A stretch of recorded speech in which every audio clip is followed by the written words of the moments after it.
E agora que a gente entendeu tudo isso, a gente entendeu como que funciona a irrigação cerebral, como que funciona o meu sistema motor, a gente começa a falar de um carinha clínico que é muito importante, tem alta relevância, que é o meu acidente vascular encefálico ou também acidente vascular cerebral, determinado como você chamar. E aí a gente entende que esse acidente vascular encefálico, ele pode ser tanto isquêmico quanto hemorrágico, e aí a gente precisa entender as particularidades de cada um.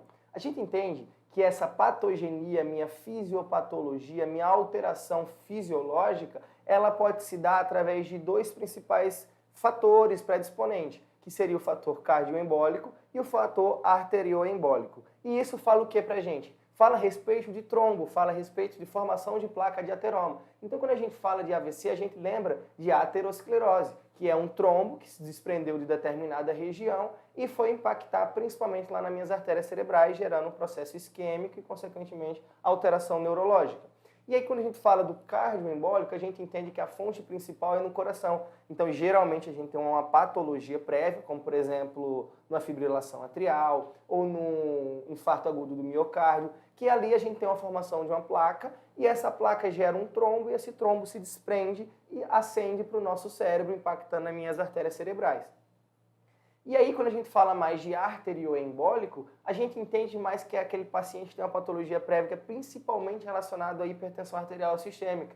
Então, geralmente vem de uma artéria que não está ali saindo do meu coração, ou pode até estar saindo, mas ela não é proveniente, esse trombo, ele não é proveniente do meu coração, e sim da minha artéria, talvez uma carótida interna, por exemplo, que ali teve uma formação de uma placa de ateroma, desprendeu um trombo e impactou na minha serra cerebral.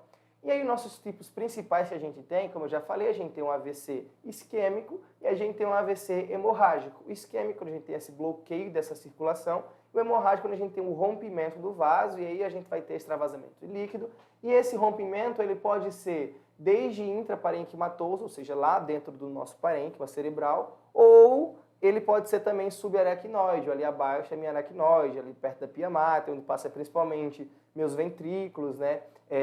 Na verdade, o líquido cefalorraquidiano passa naquela região, então acaba fazendo umas alterações que a gente vai conseguir entender um pouco mais à frente. E a gente tem um ataque isquêmico transitório, que é nada mais do que um trombo, que ele é pequeno, acaba não impactando, ele gera alguns sintomas principais ali do AVC, só que ele não deixa sequelas, ele acaba tendo uma resolução mais ou menos ali em 2 horas, às vezes ele resolve espontâneo.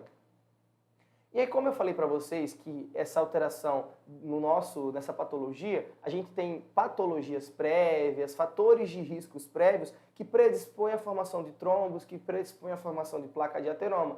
E aí a gente tem alguns fatores que são reversíveis e não reversíveis. Reversíveis a gente tem desde o tabagismo, como a obesidade, a hipertensão arterial sistêmica, a dislipidemia, aneurisma, sífilis. Todos esses são reversíveis, que a gente consegue contornar com algumas medicações, com cessamento do tabagismo, do alcoolismo, melhorando nossa atividade física, nossos hábitos alimentares. E quando a gente fala de não reversíveis, são aqueles fatores que a gente não tem como modificar, como por exemplo a idade, como é muito comum em idosos, principalmente maior que 50 anos, 60 anos, a gente acaba não conseguindo modificar isso. Ou pais que já tiveram quadro de AVC, que faleceram de quadro de AVC, acaba também sendo hereditário, a gente não consegue alterar. Além de sexo, etnia e baixo peso. Então, quando a gente fala, principalmente do ataque isquêmico transitório, o que a gente precisa entender? O que ele diferencia de um AVC propriamente dito? Ele diferencia porque ele é um déficit neurológico focal, então é o primeiro ponto que a gente precisa se atentar. Ele também é reversível e ele é transitório. Se ele é transitório, quer dizer que ele não deixa sequelas a longo prazo. Ele tem uma duração ali de mais ou menos 24 horas. E isso pode ser ocasionado principalmente por pequenas embolias que eles se desprenderam de alguma região, seja do coração ou seja das carotas, principalmente das carotas e das vertebrais, né, que acabam se desprendendo e gerando esse processo isquêmico transitório. Alguns fatores podem sinalizar que o paciente pode vir a ter, né, esse AIT, que tem um prognóstico um pouco mais provável de acontecer, como por exemplo, idade avançada, estenose significativa das carótidas, uma doença cardíaca como a própria fibrilação atrial, uma fonte cardioembólica mais ou menos ali definida, então o paciente tem um TVP que pode gerar um TEP, que consequentemente pode ascender, pode gerar um processo cardíaco isquêmico, e aí isso pode mais ou menos guiar o que é provável para esse paciente.